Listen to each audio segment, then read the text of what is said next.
दोस्तों नमस्कार। आज ये लॉकडाउन का पार्ट 2 अंत पे है। 2-3 दिन और 4 दिन चलेगा।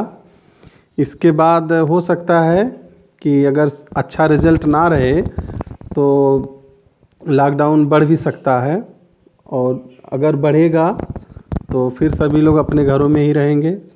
लेकिन जितने लोग प्रवासी लोग जो अपने घरों को छोड़ करके शहर की तरफ गए हैं और बेचारे वहीं पे फंस गए हैं, जिनको सुविधाएं जो है बताई तो जा रही हैं कि मिल रही हैं, लेकिन मिल नहीं पा रही हैं, वो बेचारे भूख से मर रहे हैं।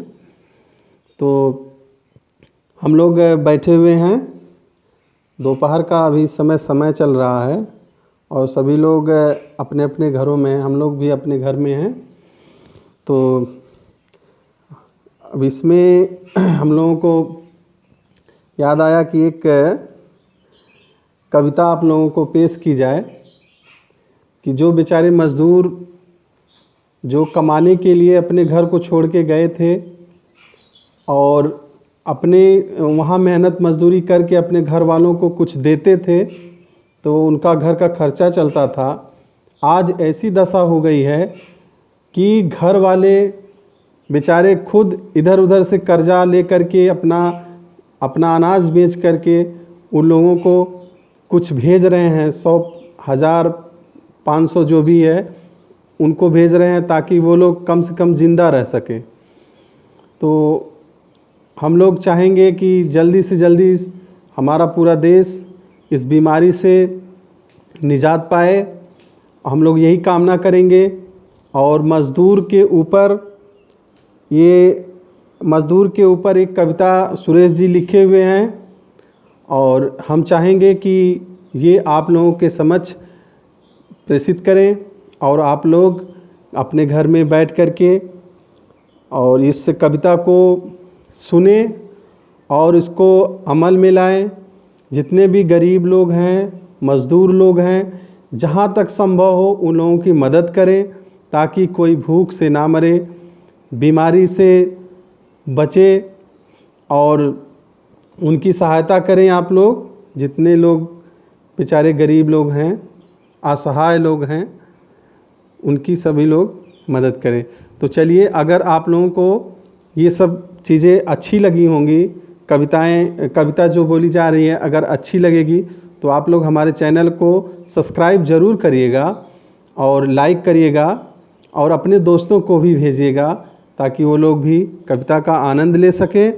और एक चीज़ हम और बताना चाहेंगे कि अगर इसमें आप लोगों को कोई सुझाव देना होगा तो आप लोग उसमें कमेंट बॉक्स में जा कर के आप लोग सुझाव ज़रूर देंगे ताकि जो कमियां रहेंगी उसको सुधारी जा सके। तो चलिए, हम आप लोगों को उनके तरफ ले चलते हैं और आप लोग कविता का आनंद लीजिए।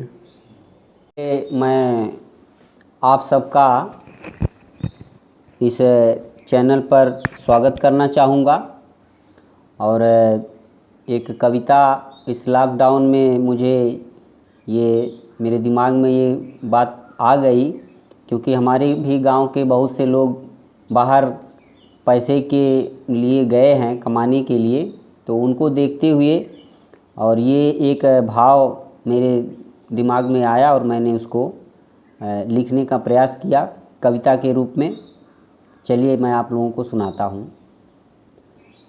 आग उधर की चले थे बुझाने, आग उधर की चले थे बुझाने, अपनों से कहीं दूर हैं, लाचारी बेबसी में कैसा दिखता ये मजदूर है।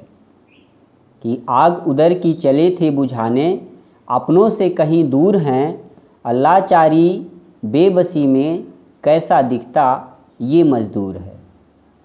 न जाने कहाँ पड़ाव है इनका, चले जा रहे हैं, बस रोटी ही है मकसद जिनका।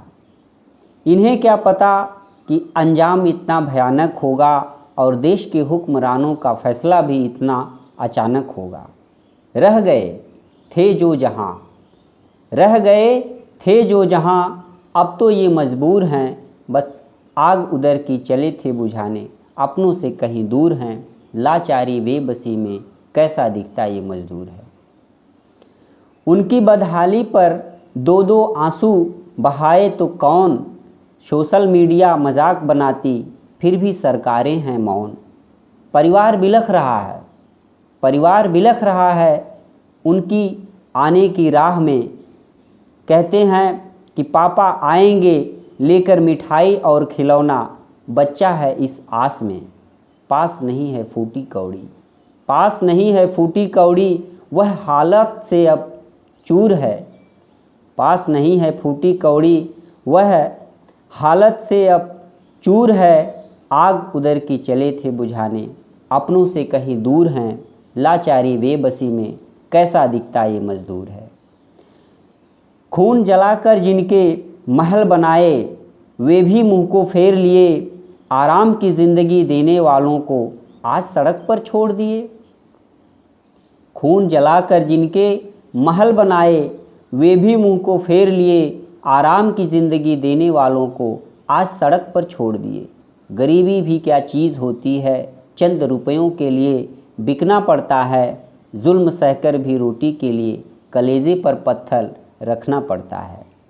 वो दर्द भी बयां करता है बस सहमी हुई आवाज़ में, ये कैसा दुनिया का दस्तूर है। आग उधर की चले थे बुझाने, अपनों से कहीं दूर हैं। लाचारी बेबसी में कैसा दिखता ये मजदूर है। सर्दी गर्मी सहता और दे देता है सबको मात, पर रोटी का सवाल आता है, अब कैसे बुझेगी उधर की आग। ऊपर से परिवार है जो आस लगाकर बैठा है, ऐसी हालात में करें भी तो क्या, जब जेब में एक भी पैसा है ना पैसा है। अब तो छिन गई रोटी भी, अब तो छिन गई रोटी भी उसके हाथ से, पर किसको दे तहरीर, पर किसको दे तहरीर। आग उधर की चले थे बुझाने, अपनों से कहीं दूर हैं। लाचारी बेबसी में कैसा दिखता ये मजदूर है, कैसा दिखता ये मजदूर है। दोस्तों धन्यवाद।